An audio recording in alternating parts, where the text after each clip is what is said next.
Hello and welcome back to WD18, the Watford fan channel. Welcome back to the WD18 podcast. We're back again for another pod, this time reflecting on the horror show that was Southampton at home. We're joined again by Sam. Great to have you on, buddy. I said that almost a little bit in a kind of flat tone, but it is great to have you on. Hope you're doing well. How's it going at the moment? Oh, it's so flat. I think that's the word. It's just unmotivating. Yesterday was appalling. But you're doing okay. Yeah, I'm alright, yeah. Personally, I'm alright. Yeah, I was going to say, I know we had Sean in the last one, but Robin's back. Robin, how you doing, buddy? I'm doing good. I'm now worried for my birthday because we're playing Chelsea and I'm expecting us to get absolutely spanked. But apart from that, it's all good. Funnily enough, the Newcastle game's on my birthday as well, so that could be a double bubble for both of us. But yeah, I mean, it wasn't a laughing matter really yesterday. The Southampton defeat 3-1 at Vicarage Road. I mean, where do we start, lads? It was just an awful performance from start to finish, particularly that first half. And if you haven't seen my match review on WD18, our YouTube channel, then give it a watch, and that's my thoughts. But I wanted to get Sam and Robin's particularly today because it was just an awful watch. And I think the main consensus in the Watford fan base at the moment is that we're staring relegation in the face. Would you agree with that, Sam? Yeah, definitely. I can't see how we're going to get out of this. Our only hope, as I said on the last podcast, is that there are 3 or 4 teams below us that are worse than us. Yesterday was spineless, lack of creativity, abject, no defensive cohesion, no threat going forward. I could go on for 10-20 minutes, but we don't have that time. It was one of the worst Watford performances I've seen in my lifetime, not because of the actual result, but because none of the players looked like they actually cared. They all know that they'll move on next season when we get relegated, and I'd say it's a matter of when now, not if. We deserve to go down.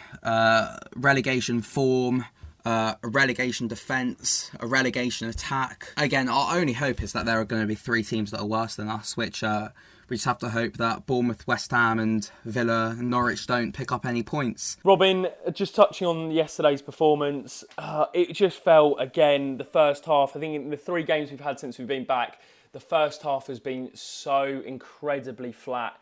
So flat. And I know the players mentioned about they're trying different techniques to get themselves up for it, gear themselves up, but every single half, in the first half in particular, we're starting slowly. Can you put your finger on why that's the case? I really don't know. You can't say lack of atmosphere because other teams seem to start better than us when there's no atmosphere. I mean, Southampton came out of the blocks yesterday. They have a high pressing game. They had that fast tempo. I really noticed in those first 15 minutes it was, I wouldn't say end to end because we weren't creating many chances, but it was definitely back and forth, scrappy possession. We looked sort of like we'd just been slapped awake and we were like, what's going on? We're running around the pitch just trying to block everything. I think we just lacked structure, and it boiled down to our centre-backs getting the ball. We've got these brilliant wide players in Pereira, who is talented, and Sarr, who's playing for the shirt so much now. Will Hughes in the middle, hustling and bustling about. And yet we decide to long ball it from Ben Foster, who had a poor game yesterday, let's be honest, up to Deeney, who is good in the air, yes, but Jan Vestergaard is 6'7", and he won literally every single header I saw him go up against Deeney with. It was that lack of plan B, that lack of game awareness that, hey, this isn't working, let's try and knock it about on the floor a bit. And the less we say about the defending, the better, because Danny Ings' goal, he's a clinical finisher, it's a great finish, but he should not be getting in that much space. I was going to say, Robin, with the style of football, who's to blame there? Is it a Pearson problem? Because I think we look at the first, 9 or 10 games under him, and it was pretty clear that the tactic, we were direct, we played into the channels, but now it's literally just hoofing up to try and see what happens. Does he have to take responsibility, or is it more of a team issue? The players are sort of panicking in the headlights a little bit there. You can see there are times where we try and play out from the back. There's a lot of pass and moving in triangles in our own half, and then we seem to cross the halfway line, get scared, go backwards, and then lump it. I think there's got to be a time at this club when we stop blaming managers and we start looking at the players on the pitch. It was arrogant when Cabaselli said this squad is too good to go down, but genuinely, on paper, you look at our squad, it is not a relegation side. There's some brilliant players in there, but currently they are not playing like how we expect them to. And I disagree with you, Robin. In what way? Our defence is championship quality, our attack is championship quality. The names we've got in there should not be in a relegation battle. You're right. We've got Roberto Pereira, who's I think played in the Champions League final. Ismaila Sarr, who battered Virgil van Dijk, Abdoulaye Doucouré linked with moves away, Etienne Capoue, ex-Tottenham player. I could go on. But can we really say that it's 2020, Craig Dawson, Craig Cathcart, Adam Messina, Kiko Femenia, Troy Deeney and Andre Gray should all be in the fold for a Premier League club? No, that's the simple answer. So I don't think we're too good to go down. That team's not been good enough and it's not been invested into enough. It's the defence that's really frustrating me from the people above at Watford, and it's the lack of investment for a number of years in the back line, and it's been showed up again this season. And I know yesterday's been probably one of a number of examples where the defence has cost us. We talk about that first goal. There were 7 players around Danny Ings when he took that shot away. Ben Foster with an individual error. I know that's not been a theme throughout the season, but that's cost us another individual error. Is the recruitment to blame for this season? Because I think a number of fans have just fed up with the lack of investment. This is nothing against Ismaila Sarr, but we plough money into the attacking players, or the wingers rather, but the defence just seems to be neglected year in, year out. We have these brilliant players that are either on loan or we're scouting. We have the João Pedros, we have the Purvis Estupians, the Cucho Hernandezes, and then we go, oh yeah, that's sort of a player we don't really actually want to see in a Watford shirt. We just want to sell him on for a bit more money, and then we never really see that money as fans. And I think, why do we have these players that are doing so well abroad and we're not giving them a chance in a Watford shirt to make something of themselves in the Premier League? Whatever way Filippo Giraldi is trying to work with transfers, whatever way Scott Duxbury is trying to make money with the club, you have to give back to the fans. And I think we're being neglected here with the quality of football. I think it's 8 years to the day since the Pozzos took over, and they have done a fantastic job. We can't, on the whole, when we take a step back, we can't fault them. It's very easy to say, you know, like within the situation that we're in, that Gino's this, Gino's that, but it's not. They have done a brilliant job considering where we were under Lawrence Bassini. However, that legacy is in danger of falling to pieces.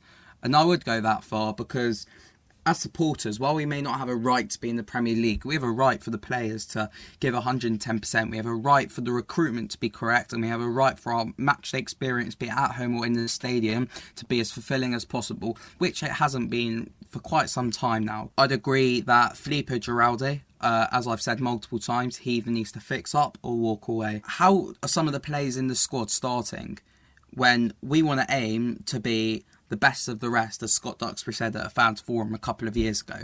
It's just not good enough, and I don't see how we've gone so far backwards in the space of a year from a team that got to an FA Cup final, but we knew that there were problems in that team that needed to be addressed, yet we didn't address them, and this is what you get when you stand still in the Premier League. You mentioned he needs to fix up, but it's been, how many seasons has it been now? It's been consistently poor in those areas. Now, as Robin mentioned, we've been fantastic recruiting young talents from abroad, attracting young talents in England, the likes of Ben Wilmot, etc. Those are real talents. Why are we kind of putting up with Filippo Giraldi? Because it's been consistently poor for a number of years now. I don't really know. He has a good relationship with Gino. We know that. And perhaps he is doing what's expected of him, and it's more of an issue of the management rather than Giraldi himself.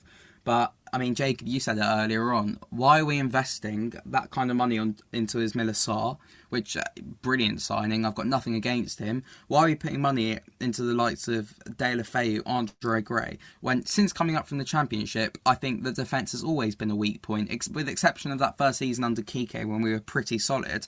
It's always been a problem in that area, and we haven't invested there, which I think is, you know, is the problem for many Watford fans with this, particularly me. I think this summer, though, regardless of if we stay up or go down, this season, I think, will be an opportunity to press the reset button.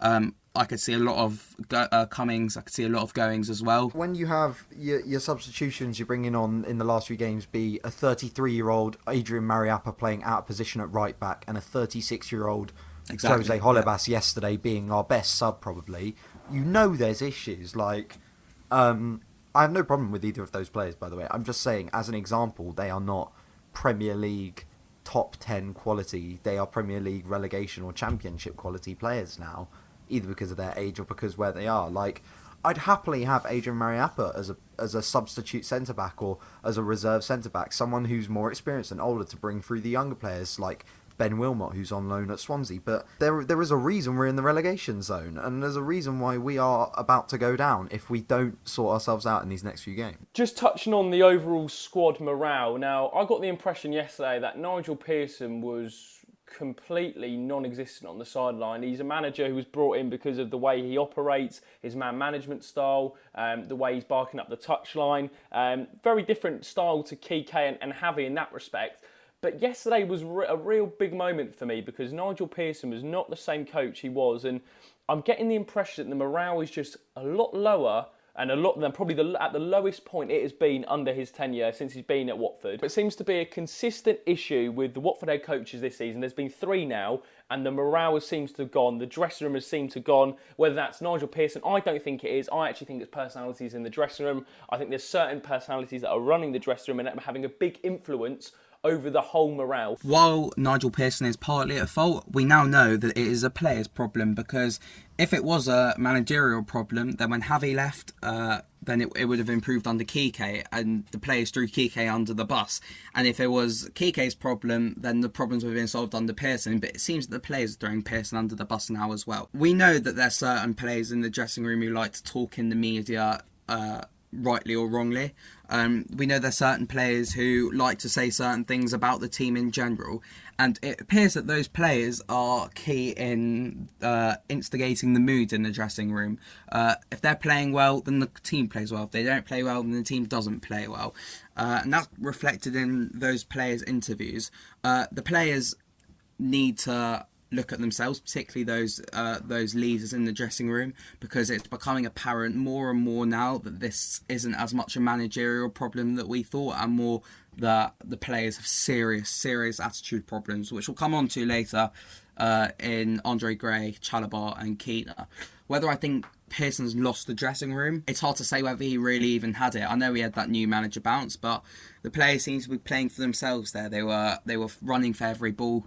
They were fighting for everything. The game plans at the start seemed to be quite simple, and I don't really see how it could have gone from so good to being so bad in such a short space of time. But the confidence is just so low, and I'd wonder whether we need to change it up, even during this pandemic and with 6 games to go now. Even though you suggested that it might not be a managerial problem, you feel that a changing the dugout would be the difference? Yeah, it appears that the players seem to react to these changes, whether it be fighting for their place at the football club or whether they want to gain favour with the new manager. Yeah, but we can't operate this way. We can't just sack a manager when we're on a bit of a losing run. We can't. Yeah, but Robin, we're about to lose our Premier League status if we carry on like this. We might as well throw anything at it now. We know how the Pozzos operate. We know they're ruthless, and we know that it's worked in the past. You say we can't operate like this. People were saying this when we had 4 managers in the season we got promoted. This is, with the exception of the Championship, the 6 biggest games in the Pozzo era now coming up. We have to win them, and if that means changing the manager, then so be it. I just think that maybe the only problem I can see now from changing manager as much as we do means that the players don't. What Sam was saying is that they're not playing for the manager, and I think because they're so comfortable with the fact that they don't care who the manager is, it won't affect them. All the club will do is change the manager, and then there'll be a bit of a bounce, and it seems like the manager doesn't really hold any sort of stature.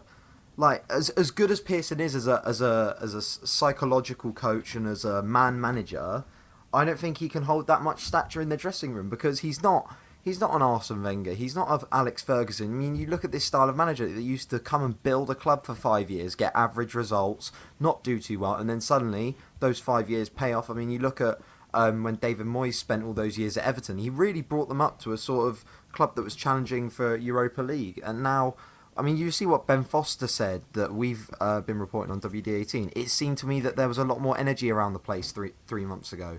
It seemed there was more drive, a lot more willingness to run and fight and really stick your foot in, and it seems to have just disappeared. You can't come out to the media and say, yeah, I know we lost, but, we just don't have any motivation anymore. This should be the biggest motivation of their career. Well, funnily enough, Robin, I tweeted it out, actually. He said the similar things towards the end of Javi's tenure at Watford and Quique Sanchez-Flores' tenure at Watford. So what we're really guessing at, or what we kind of know now, is that what happens is there's a bounce at Watford, and to be fair, actually makes you realise how good a job Javi did, because he maintained that for a long period of time for a Watford season. But Kike, there was a little bit of a bounce in the Arsenal game. That just went, obviously that was more down to him, to be honest, with the 8-0 defeat at City, deciding to play Dimitri Foulquier in a 5 at the back system. I mean, that was just criminal. But just looking at Nigel Pearson, again, there's a little bit of a bounce. Well, there was quite a big bounce, it was 13 points. And then we're just dropping off. Can you explain why that is the case? I'm struggling to work out why as Sam says, we bring in a coach, there's a bounce. Okay, with Havli, we saw that the bounce actually was sustained over quite a long period of time, and then we drop off.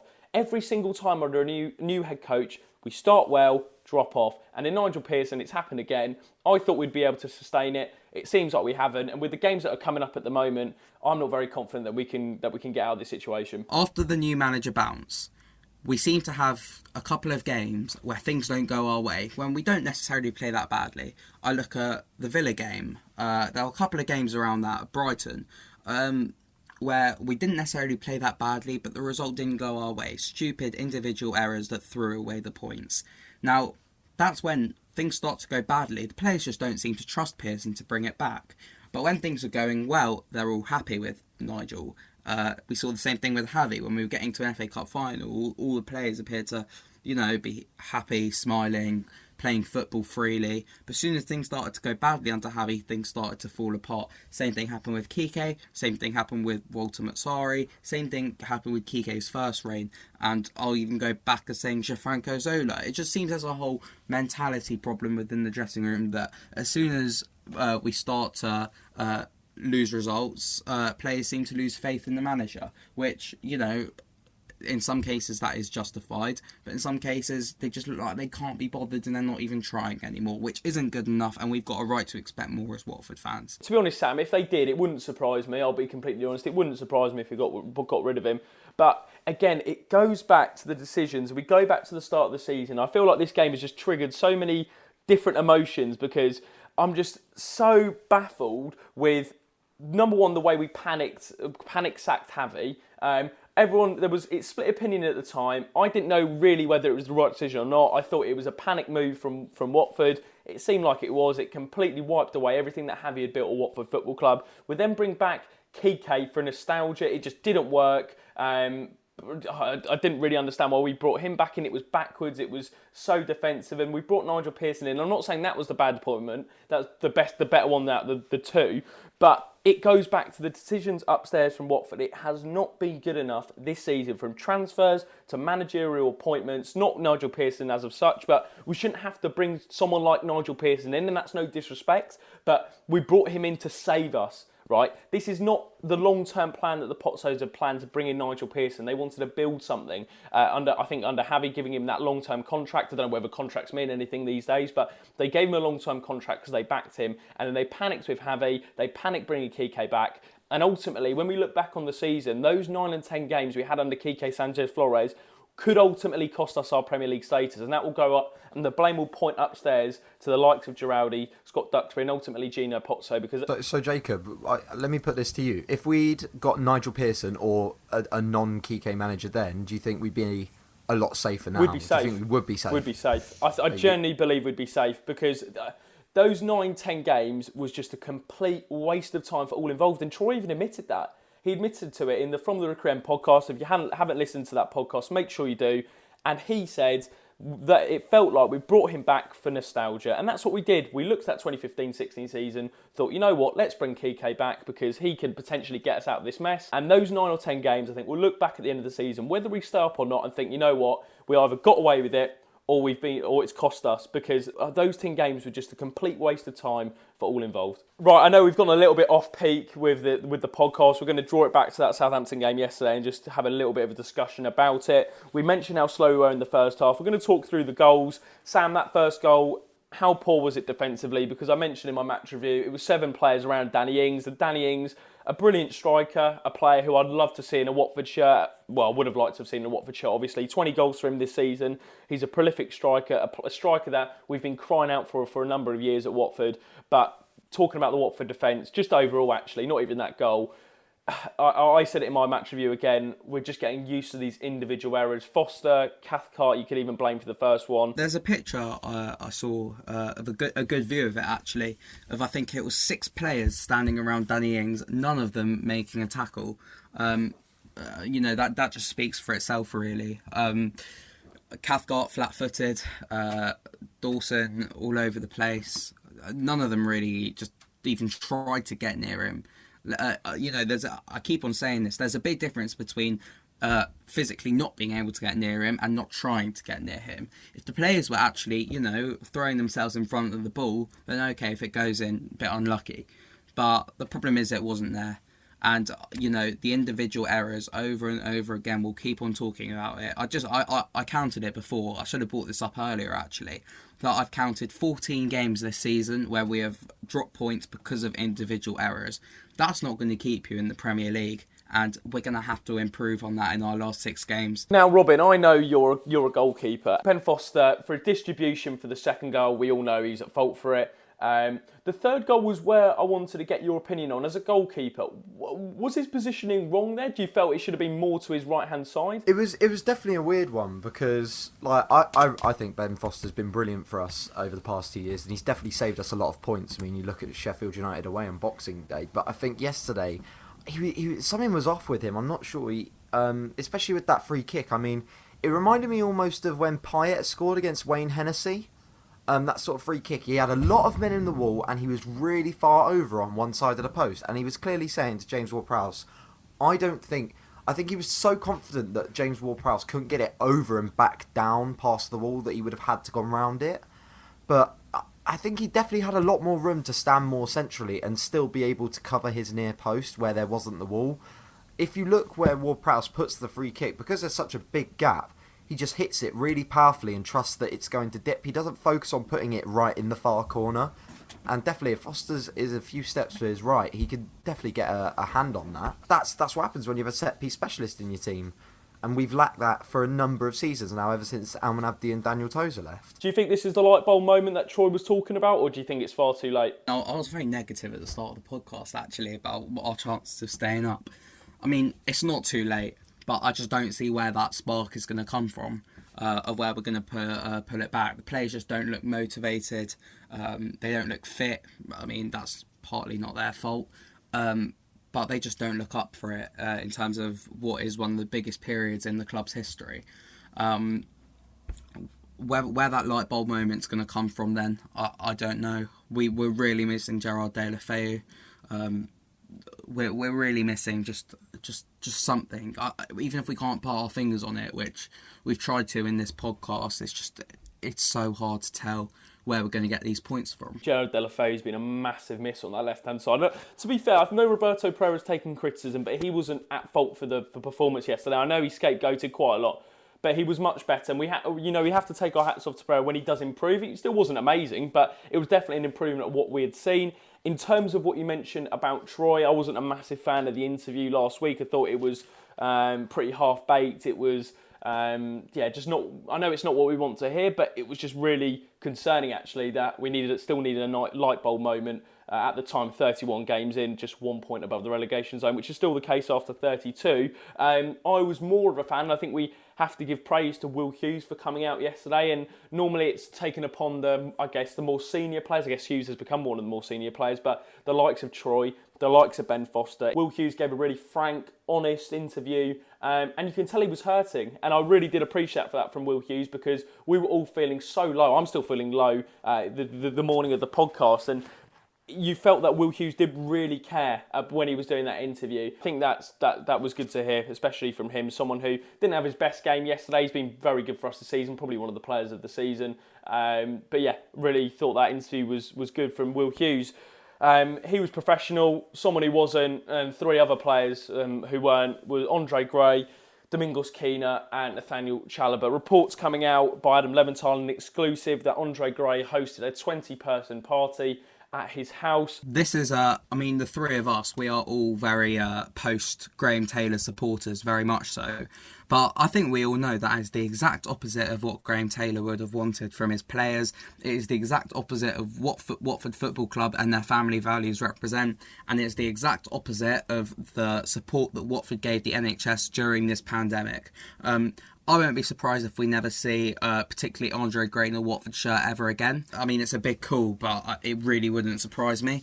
Nathaniel Chalobah, we always knew that there were some attitude problems there, and that further reinforces it. And Domingos Quina, he's young and he's learning, and hopefully this will really hit home for him with the reaction and the backlash that he's seen from Watford fans on social media, because a player of his potential really should not be doing things like that, particularly in a pandemic. Do you know what astounds me the most? Andre Gray had a gathering for his birthday. Fine. You know what? Totally fine. Let's give him that.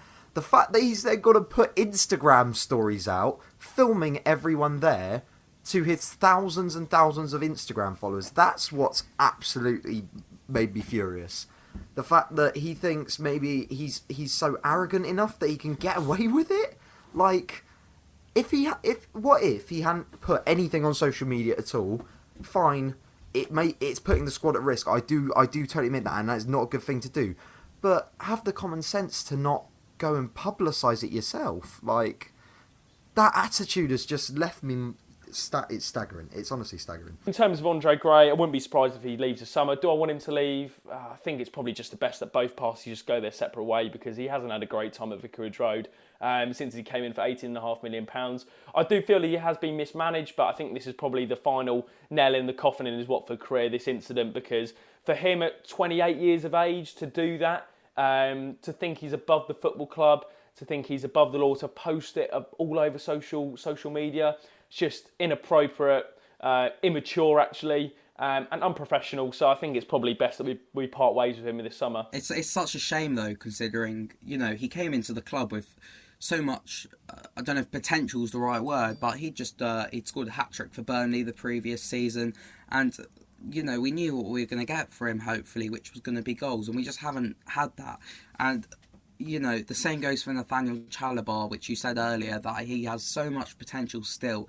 And, you know, we know the talent that Quina has, and I just wish that this never happened with the party, because forget we're in a relegation battle, they might have just ruined their own Watford careers, and I'm just gutted by that. Looking ahead, I guess on a more positive note, if you think of it that way, we've got Chelsea away at Stamford Bridge. We then got Norwich, Newcastle at home, and then West Ham away. And then to finish off the last two games of the season, Manchester City at home, and then Arsenal away. Let's just focus on the next three, guys. How confident are you that we can get something out of those games? I'm not confident that we can get something, but I am desperate to get something. I mean, if the prospect of finishing off by playing Man City and Arsenal doesn't scare the players out of their socks, then I don't know what else will, because we cannot go into those final two games needing anything more than a point, maybe, against Arsenal on the last day. But we have to be safe by then. That they have to realise that they can't keep getting these free hits to try and go 4 points clear of the drop and then losing to teams around us such as Burnley and Southampton, who are more mid-table sides compared to the Chelsea, the Man City and Arsenal's. Look, the truth is I don't know, because we could have the Watford that turns up out the blue against Liverpool and wins 3-0, or we could have the Watford from the last week or so, which is looking more likely. Just imagine though the confidence and the mood around the fan base, on social media and around the club, if we could have been 7 points, we could be sat at 7 points clear today. Look, we can't even say Chelsea's a free hit, as Robin said, because we have to pick up points now, and we could be cut adrift by the time we even played the Norwich, West Ham and Newcastle games. We need to get something. That has been the WD18 podcast. Hope you did enjoy. We had to get a few things off our chest about yesterday's performance and actually the bigger picture for Watford. We hope you did enjoy. Make sure you do listen on Spotify, and the podcast are put on YouTube as well. So if you're on YouTube, make sure you do give it a like and subscribe to WD18 and check out all of our content and post-match content to the Southampton game and the awful performance. Thank you very much for listening, and we'll see you in the next one.